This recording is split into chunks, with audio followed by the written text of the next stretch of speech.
आप तमाम लोगों से गुजारिश करूंगा, और मुझे इस बात का भी अंदाज़ा है कि मौजूदा जो कोरोना वायरस की वजह से जो मुल्क के हालात हैं, जो शहर के हालात हैं, उसकी वजह से हर शख्स तकलीफ़ में है, और ख़ासकर वो तबका जो दिहाड़ी पर होता है, जो मज़दूर है, जो गरीब है, माहीगीर है, लेबर है, उसे बहुत ज़्यादा तकलीफ़ का सामना है।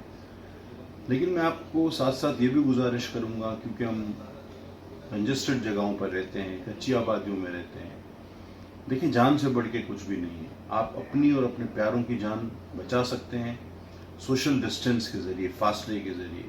घरों से ना निकलें बाहर, रश वाली जगहों पर ना जाएं, आपस में रश बनाकर ज़्यादा लोग ना बैठें। यही एक तरीका है इस मर्ज से लड़ने का, और पूरी दुनिया में अभी तक कोई दूसरा तरीका ईजाद नहीं हुआ।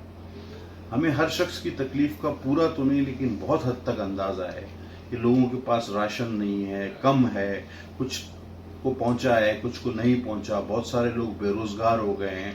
लेकिन मैं फिर भी कहूँगा कि देखें, अपनी और अपने प्यारों की जान की हिफाजत कीजिए। जान है तो जहान है, और दुआ कीजिए कि वक्त जल्दी से गुजर जाए और ये वबा अल्लाह ताला हमारे सरों पर से हटा दे, तो इंशाल्लाह सब बेहतर हो जाएगा। बहुत शुक्रिया।